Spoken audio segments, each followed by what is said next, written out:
नमस्कार, जय हिंद, वंदे मातरम। एक डोज में पीके में आपका स्वागत है। मैं प्रदीप कुमार चौटाला और आज अपने बात करेंगे सबसे शानदार फल आम के बारे में जो हॉर्टिकल्चर से संबंधित है। और हॉर्टिकल्चर की जो ब्रांच जिसके अंदर अपने फलों का अध्ययन करते हैं उसे कहते हैं पोमोलॉजी। पोमोलॉजी हॉर्टिकल्चर की वो ब्रांच होती है जिसमें अपने फलों का अध्ययन करते हैं, ओलेरिकल्चर में अपने सब्जियों का अध्ययन करते हैं और फ्लोरिकल्चर में अपने फूलों का अध्ययन करते हैं। आज अपने बात करेंगे आम के बारे में। इससे पहले अपने अनार, केला जैसे फलों से संबंधित महत्वपूर्ण वीडियो अपलोड की जा चुकी है, जिन सभी के लिंक आपको वीडियो के डिस्क्रिप्शन में मिल जाएंगे। आज अपने बात करते हैं आम के बारे में, तो चलिए शुरू करते हैं। आम यानी मैंगो। सबसे पहले अगर बात की जाए आम के बोटनिकल नेम की, तो आम का वानस्पतिक नाम या बोटनिकल नेम होता है मैंजीफेरा इंडिका और जो फैमिली होती है वह होती है एनाकार्डियेसी। आम मैंजीफेरा इंडिका और एनाकार्डियेसी फैमिली से बिलोंग करता है। आम में गुणसूत्रों की संख्या की अगर बात की जाए 2n4x बराबर 40 यानी 40 क्रोमोसोम आम में पाए जाते हैं। आम का उत्पत्ति स्थल इंडो बर्मा यानी भारत और बर्मा माना जाता है। आम में फल का प्रकार ड्रूप या अस्थिल माना जाता है। ड्रूप या अस्थिल वो फल होते हैं जिनके अंदर जो गुठली होती है ना फल के अंदर, वो गुठली कह दो या बीज की संख्या अगर बात की जाए, बीज की संख्या अगर एक ही होती है, एक ही बीज पाया जाता है, ऐसे फलों को अपने ड्रूप फल कहते हैं या अस्थिल फल कहते हैं। और जिन फलों के अंदर या जिन पादपों के फलों के अंदर बीजों की संख्या 2 या 2 से ज्यादा पाई जाती है, ऐसे फलों को अपने बेरी फल भी कहते हैं। बेरी कह सकते हैं, सरस कह सकते हैं। जैसे पपीता है, अमरूद है, ये सारे के सारे क्या है? बेरी फल है ना। अरे बोलो भाई, शाबाश, वेरी गुड, बहुत बढ़िया। आम के अंदर जो फल का प्रकार है वो अपने क्या है? ड्रूप या अस्थिल।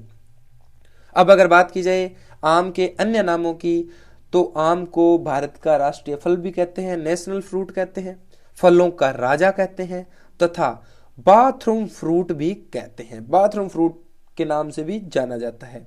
आम में पाई जाने वाली जो मुख्य विटामिन ए है वो सबसे ज्यादा पाई जाती है। वह विटामिन ए 4800 IU पाई जाती है। आम में जो अम्ल पाया जाता है वो होता है सिट्रिक अम्ल तथा आम में पीला रंग कैरोटीन के कारण होता है। आम के अंदर पीला रंग भी कैरोटीन के कारण होता है, लेकिन पपीते में पीला रंग केरिका जेंथिन के कारण। और अगर बात की जाए दूध में पीलापन, यह भी कैरोटीन के कारण होता है।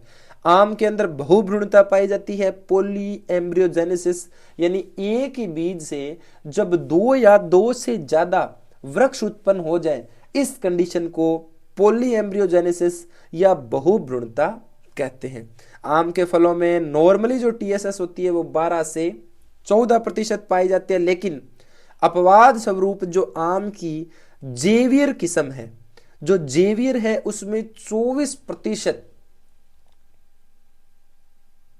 TSS पाई जाती है। ये आम से संबंधित महत्वपूर्ण बातें हैं। और अगर बात की जाए आम उत्पादन में भारत का विश्व में स्थान, तो आम उत्पादन में भारत का विश्व में पहला स्थान है, सबसे पहले नंबर पर आता है। और अगर बात करें अपने CISH की, तो CISH जो सेंट्रल इंस्टीट्यूट है अपना, जो CISH है यह है लखनऊ में, और आम उत्कृष्टता केंद्र यह है धौलपुर के अंदर।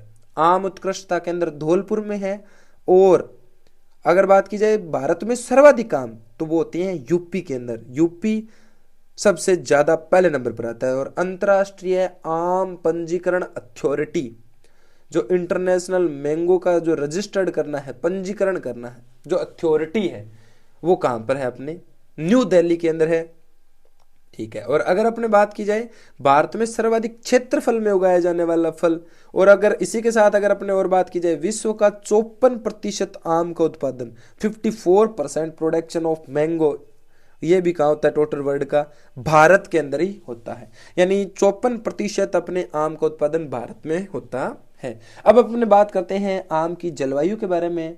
आम उष्ण और उपोष्ण जलवायु का फल वृक्ष है और मुख्य है इसके लिए उष्ण और उपोष्ण जलवायु, और आम की वृद्धि के लिए 24 से 27 डिग्री सेल्सियस तापमान सबसे शानदार माना जाता है। और अगर बात की जाए आम के लिए मृदा की, यानी किस प्रकार की मृदा की आवश्यकता होती है, तो आम के लिए अच्छे जल निकास वाली बलुई दोमट मृदा जिसका पीएच मान 6.5 से 7.5 होता है, आम के लिए बेहतरीन, शानदार और जबरदस्त मानी जाती है। ये है आम की मृदा के बारे में। अब अपने बात करते हैं आम की उन्नतशील किस्मों के बारे में, यानी आम की उन्नतशील किस्में कौन कौन सी है, महत्वपूर्ण किस्में कौन कौन सी है। देखो, आम की नंबर 1 पर आती है आम्रपाली किस्म। यह सबसे बोनी किस्म है। इसे किचन गार्डन, गृह वाटिका में भी सबसे ज्यादा उपयुक्त मानी जाती है। नंबर 2 मल्लिका की अगर बात की जाए तो सर्वाधिक विटामिन ए मल्लिका में पाया जाता है। जो दशहरी आम की वैरायटी है, ये उत्तर भारत में डिब्बाबंदी के लिए सबसे ज्यादा फेमस है। कौन सी? दशहरी। बॉम्बे ग्रीन आम की वैरायटी में विटामिन सी सबसे ज्यादा पाया जाता है। और अगर अपने बात की जाए आम की ऐसी किस्म जो सेब के आकार की है, बिल्कुल सेब जैसी दिखती है, वो है रुमानी। रुमानी किस्म आम की बिल्कुल सेब जैसी दिखती है। आम की ऐसी वैरायटी जिसमें बीज ही नहीं पाया जाता और बीज की मात्रा मतलब नाम मात्र 6 ग्राम ही पाई जाती है, वह है आम की सिंधु किस्म। और यह सिंधु किस्म रत्ना और अल्फांसो के संकरण से तैयार की गई किस्म है। यह आम की सिंधु किस्म है। और अगर अपने बात की जाए रत्ना के बारे में, तो रत्ना स्पॉन्जी उत्तकों के प्रति प्रतिरोधी किस्म है, यानी जो स्पॉन्जी टिश्यू डिजीज होती है आम में, इस डिजीज के प्रति प्रतिरोध उत्पन्न करती है। कौन सी? स्पॉन्जी टिश्यू के लिए रत्ना सबसे ज्यादा मानी जाती है। इसी के साथ अगर अपने बात करें कुछ आम की संकर किस्मों के बारे में, तो संकर किस्मों में आती है राजा आम्रपाली। आम्रपाली को अपने डीएनए बोलेंगे। जो आम्रपाली है, यानी डीएनए का मतलब, डी का मतलब दशहरी का क्रॉस नीलम से करते हैं तो आम्रपाली बनती है। रत्ना जो किस्म है वो नीलम और अल्फांसो के क्रॉस से तैयार हुई है। मलिका नीलम और दशहरी के क्रॉस से तैयार हुई है। और जो सिंधु है वो रत्ना और अल्फांसो के क्रॉस से तैयार हुई है। साई सुगंध जो किस्म है वो तोतापुरी और केसर किस्म के संकरण से तैयार हुई है। इसी के साथ एक या दो और बात की जाए अपने अर्का अनमोल, यह अल्फांसो का क्रॉस जनार्दन पसंद किस्म है जो आम की, इसके क्रॉस से तैयार हुई है। इसी के साथ पूसा अरुणिमा, आम्रपाली और सेंसेशन जो किस्म है आम की, इसके साथ अपने क्रॉस से तैयार की गई है। अरे बोलो भैया, हाँ शाबाश, बहुत बढ़िया, बहुत ही बढ़िया भाई। आम्रपाली हो गया, मलिका हो गई, अल्फांसो है, लंगड़ा है, दशहरी है, बॉम्बे ग्रीन है, नीलम है, तोतापुरी है, चौसा है, रुमानी है, निरंजन है, रोजिका है, सिंधु है, भादुरान है, केसर है, फजली है। ये सारी की सारी इसी की है। पूसा श्रेष्ठा, पूसा प्रतिभा, पूसा सूर्या, पूसा पीताम्बर, है ना, फजली, ये सारी की सारी आम की सबसे शानदार और सबसे बढ़िया वैरायटी है। इसी के साथ अगर अपने देखें, भारतीय कृषि अनुसंधान संस्थान नई दिल्ली तथा अंबिका और अरुणिमा और CISH लखनऊ में विकसित की गई है। जो भारतीय कृषि अनुसंधान संस्थान नई दिल्ली तथा अंबिका व अरुणा CISH लखनऊ में विकसित की गई सबसे फेमस किस्म में है, अंबिका और अरुणा। अरे बोलो भैया, ठीक है। और इसी के साथ जो किस्में हैं, पूसा अरुणिमा, पूसा सूर्या, पूसा लालिमा, पूसा श्रेष्ठा, पूसा पीताम्बर, पूसा प्रतिभा, ये तो अपने इंडियन एग्रीकल्चर रिसर्च इंस्टीट्यूट नई दिल्ली की है। अरुणिमा और अंबिका ये CISH लखनऊ में विकसित है। बोलो, कंफ्यूजन नहीं है ना? CISH द्वारा तो अंबिका और अरुणिमा है, और अरुणिका इसको रखोगे राजा, अरुणिका, और अरुणिमा है वो उसमें आ जाएगी। ठीक है, देखो दोबारा मैं बता देता हूं, पूसा अरुणिमा, पूसा सूर्या, पूसा लालिमा, पूसा श्रेष्ठा, पूसा प्रतिभा और पूसा पीताम्बर, ये तो है भारतीय कृषि अनुसंधान संस्थान नई दिल्ली द्वारा विकसित। अंबिका, अरुणिका, ये CISH लखनऊ द्वारा विकसित महत्वपूर्ण किस्में हैं। अब अपने बात करते हैं आम में प्रवर्धन के बारे में। आम में प्रवर्धन मुख्यतः बीज और व्यावसायिक विधियों द्वारा किया जाता है।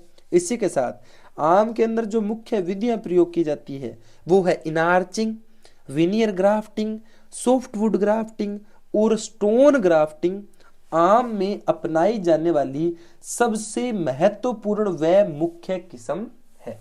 अब इसके बाद आती है आम में जो मूल वृंत प्रयोग किए जाते हैं कलिकायन के लिए या भेंट कलम में, तो वो कौन से किए जाते हैं। लवणीय प्रतिरोधी की अगर अपनी बात की जाए तो उसमें नक्कारे, कुरकन, ये सारे के सारे लवणीय प्रतिरोधी के अंदर अपने यूज करते हैं, महत्वपूर्ण है।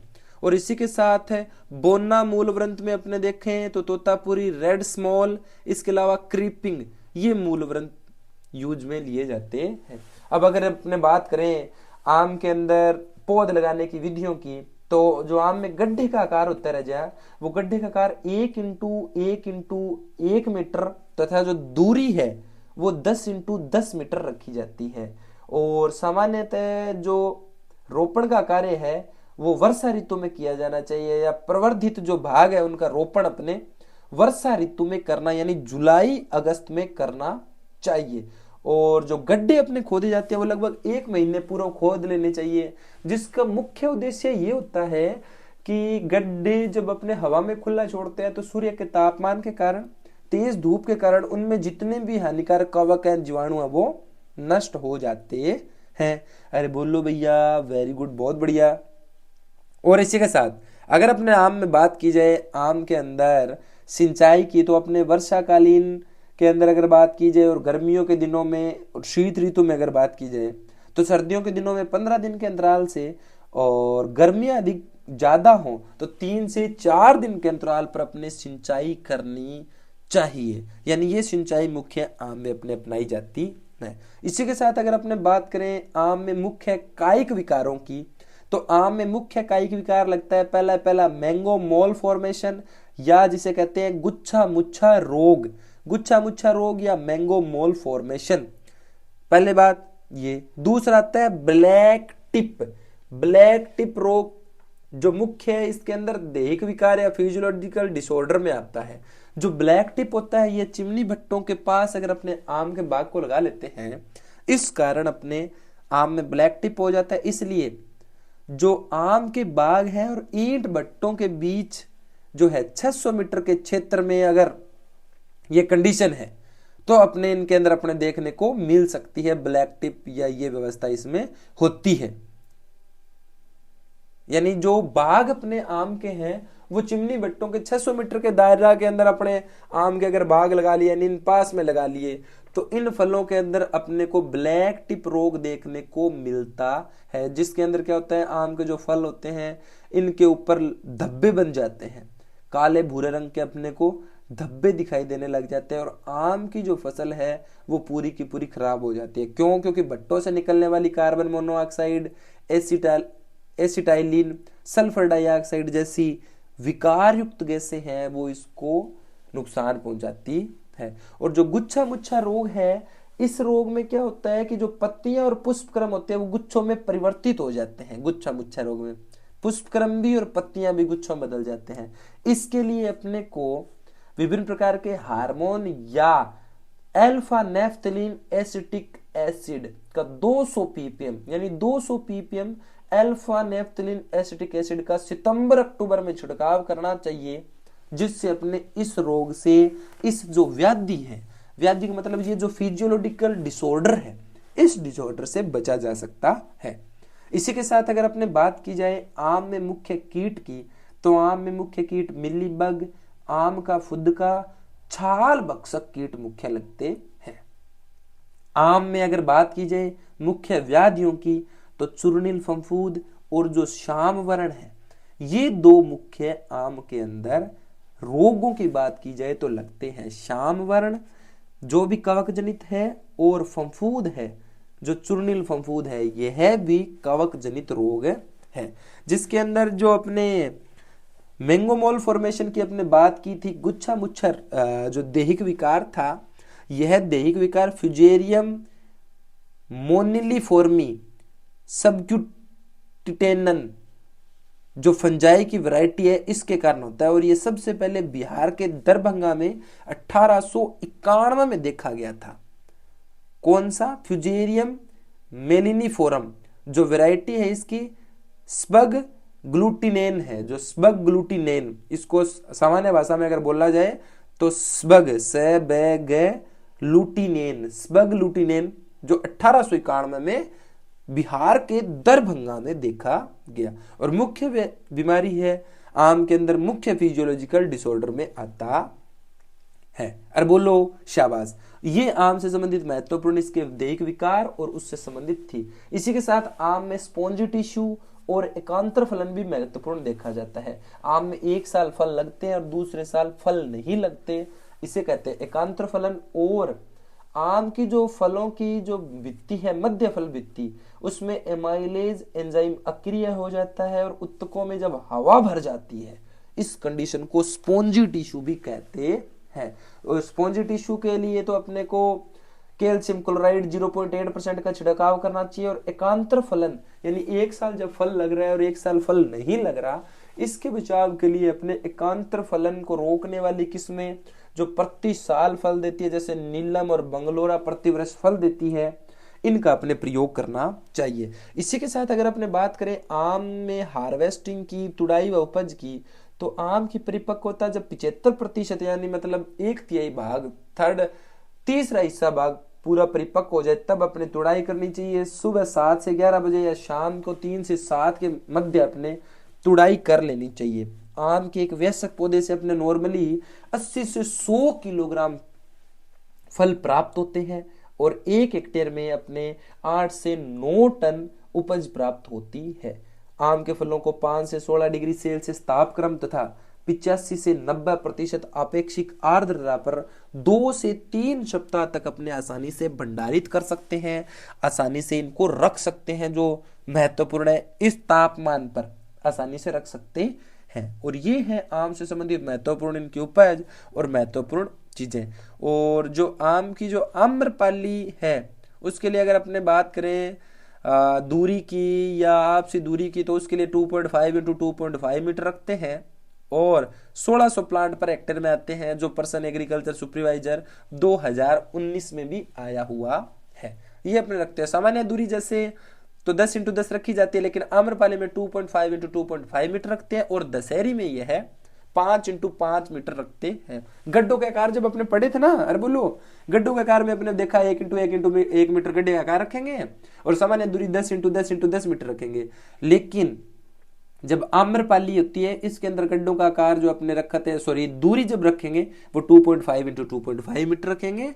और जो दशहरी है इसमें 5 × 5 रखते हैं। लगभग प्लांट 1600 के आसपास आ सकते हैं। जैसे अपने निकाले 2.5 × 2.5 है, ऊपर अपने 10,000 लिखकर 1 हेक्टेयर में अपने नंबर ऑफ प्लांट है निकाल सकते हैं। नंबर ऑफ प्लांट निकालना होता है तो एरिया वर्ग मीटर में अपॉन जो डिस्टेंस है, वो 1 हेक्टेयर के अंदर अपने एक एरिया दे रखा है, जैसे 1 हेक्टेयर है तो 10,000 वर्ग मीटर अपॉन जो भी प्लांट टू प्लांट डिस्टेंस है अपने पास। 2.5 है तो 2.5, 5 × 5 है तो 5, 10 × 10 है तो 10। अब 10 × 10 तो बड़ा इजी है, 10,000 अपॉन 10 × 10, 2 0 से 2 0 निकाल दो, 100 प्लांट आ जाएंगे। अरे बुल्लू शाबाश, है ना। तो इस प्रकार अपने आम के अंदर महत्वपूर्ण चीजें पढ़ते हैं। ये थी आम से संबंधित महत्वपूर्ण जानकारियां और महत्वपूर्ण बातें। और इन सभी के आप शानदार नोट्स बनाइए। जैसे कि आपको स्क्रीन पर ये सारी चीजें नॉर्मली दिखाई दे रही है लिखी हुई, इनको साथ साथ आप लिखते रहिए, बेहतर नोट्स बनाइए, खुश रहिए, मस्त रहिए, खूब पढ़िए। आज के लिए इतना बहुत है। जय हिंद, वंदे मातरम।